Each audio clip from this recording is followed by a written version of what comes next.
എന്നും സാധാരണക്കാരൻ്റെ അത്താണിയായിരുന്ന consumer fed സഹകരണ മന്ത്രിയുടെയും കൺസ്യൂമർ ഫെഡ് ചെയർമാൻ്റെയും സ്നേഹപരിലാളനത്തിൽ അന്ത്യശ്വാസം വലിച്ചുകൊണ്ടിരിക്കുകയാണ്. ഇപ്പോഴത്തെ സർക്കാരിൻ്റെ ഭരണകാലത്ത് പിടിക്കപ്പെട്ട അഴിമതി എന്ന രോഗമാണ് കൺസ്യൂമർ ഫെഡിൻ്റെ ഈ അവസ്ഥയ്ക്ക് കാരണം. എന്തായാലും കൺസ്യൂമർ ഫെഡിൻ്റെ ജീവന് വേണ്ടി ഇവിടുത്തെ പാവപ്പെട്ടവർ പ്രാർത്ഥിക്കുകയാണ്. അല്ല ബ്രോസ്, എനിക്കൊരു ഡൗട്ടുണ്ട്. കൺസ്യൂമർ ഫെഡിനെയാണോ കൺസ്യൂമർ ഫെഡ് ചെയർമാനെയാണോ നമ്മൾ സംരക്ഷിക്കാൻ ശ്രമിക്കേണ്ടത്? ചണ്ടിപ്പരുവമായ കൺസ്യൂമർ ഫെഡിനെ സംരക്ഷിക്കാൻ പോയാൽ ഒരു കിണ്ടിയും കിട്ടില്ല. ചെയർമാനെ സംരക്ഷിച്ചില്ലെങ്കിൽ അഴിമതിയുടെ നാട്ടം പുറത്തറിയുകയും ചെയ്യും. നാറിയവനെ ചുമന്നവൻ നാറിലെ നേതാവേ.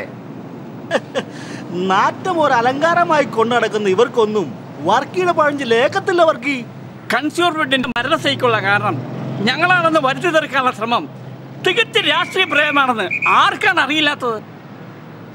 കൺസ്യൂമർ ഫെഡിന്റെ കീശയിൽ നിന്നും 90 കോടി രൂപ അടിച്ചു മാറ്റിയതിന് നിങ്ങളുടെ ചെയർമാനെ പ്രോസിക്യൂട്ട് ചെയ്യാൻ പോവുകയാണെന്ന് കേട്ടു. എന്തായാലും കൺസ്യൂമർ ഫെഡിന്റെ ഇടപെടൽ മൂലം വിലക്കയറ്റത്തിന്റെ ഞെളിച്ച അല്പം കുറയ്ക്കാമായിരുന്നു. പാവപ്പെട്ടനെ വല്ലതും തിന്നുകയും കുടിക്കുകയും ചെയ്യാമായിരുന്നു. അതെല്ലാം കൂടി ഒറ്റയടിക്കല്ലേ ഇമാര് മിഴുങ്ങാൻ നോക്കിയത്. നല്ല ചെറിയൊരു കൂടെ പ്രവർത്തിച്ചുകൊണ്ടിരുന്നായിരുന്നു. നിങ്ങളുടെ മേൽനോട്ടത്തിന്റെ തലവട്ടം കണ്ടതോടെ ശോഷണം തുടങ്ങി. അല്ലെങ്കിലും നേരാണല്ലോ ബാച്ചുപിള്ളേ, നമ്മുടെ നേതാവിന്റെ ഭരണകാലത്താണല്ലോ നമ്മുടെ കൺസ്യൂമർ ഫെഡ് ഇത്രയും ക്ഷീണത്തിലാവുന്നത്. നിങ്ങളുടെ ഭരണകാലത്ത് കൺസ്യൂമർ ഫെഡ് തടിച്ചു കൊടുത്ത് ഉയർത്തുകയായിരുന്നല്ലോ. യാതൊരു ഡൗട്ടുമില്ല മിസ്റ്റർ ലീഡർ. ആ സമയത്ത് കൺസ്യൂമർ ഫെഡിന്റെ കീശയിൽ കോടികളല്ലേ ഉണ്ടായിരുന്നത്, കോടികൾ. കൺസ്യൂമർ ഫെഡിനെ പീഡിപ്പിക്കുന്ന രഹസ്യ വിവരത്തിന്റെ അടിസ്ഥാനത്തിൽ വിജിലൻസ് നടത്തിയ അന്വേഷണത്തിൽ കോടിക്കണക്കിന് രൂപയല്ലേ കണ്ടുപിടിച്ചത്. അതൊക്കെ എപ്പോഴേ അട്ടിമറിച്ച് ബാച്ചുപിള്ളേ. ആ റെയ്ഡിന് നേതൃത്വം കൊടുത്ത സാറിനെ കാണാനില്ലെന്നും പറഞ്ഞ് അദ്ദേഹത്തിന്റെ ബന്ധുക്കൾ പരാതി കൊടുത്തിട്ടുണ്ടെന്നാ അറിയാൻ കഴിഞ്ഞത്. ഇതൊക്കെ മന്ത്രിയുടെയോ കൺസ്യൂമർ ഫെഡ് ചെയർമാൻ്റെയോ കുഴപ്പം കൊണ്ടല്ല മാത്താ. കൺസ്യൂമർ MD അവനൊരു തെണ്ടിയാ. അതുകൊണ്ട് അവനെ ഞങ്ങളൊക്കെ പറത്തി. പകരം ബുദ്ധിമാനായ ഒരുത്തനെ തലസ്ഥാനത്ത് ഇരുത്തുകയും ചെയ്തു. 100 കോടി കട്ടതിന് കയ്യോടെ കണ്ടെത്തിയവനെ നിങ്ങൾ പിടിച്ച് പടിയടച്ച് പിണ്ണം വെച്ചില്ലേ നേതാവേ? അതൊക്കെ അമ്മായിമ്മ ഇഷ്ടമില്ലാത്ത മരുമകളുടെ പള്ളുപറച്ചിലായി കണ്ടാമതെന്നായിരിക്കും നേതാവ് പറയാൻ പോകുന്നത്. ഉന്തുകൊണ്ടിക്കാരായാലും പാറ്റുപിള്ളയ്ക്ക് വിവരമുണ്ട് മാത്താ. അതൊന്നും പിള്ളച്ചേട്ടന്റെ മിടുക്കൊണ്ടല്ല മിസ്റ്റർ ലീഡർ.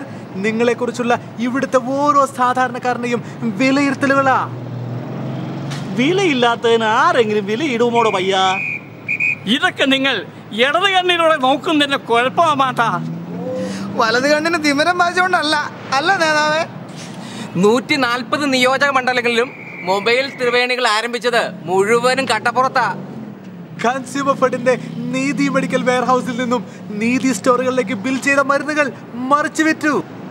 വ്യാജ ബില്ലുകളും വ്യാജ കൊട്ടേഷനും ഉപയോഗിച്ച് നന്മ സ്റ്റോറുകളുടെ നിർമ്മാണത്തിനും മെയിൻ്റനൻസിനും കോടികളാണ് നഷ്ടമാക്കിയത്.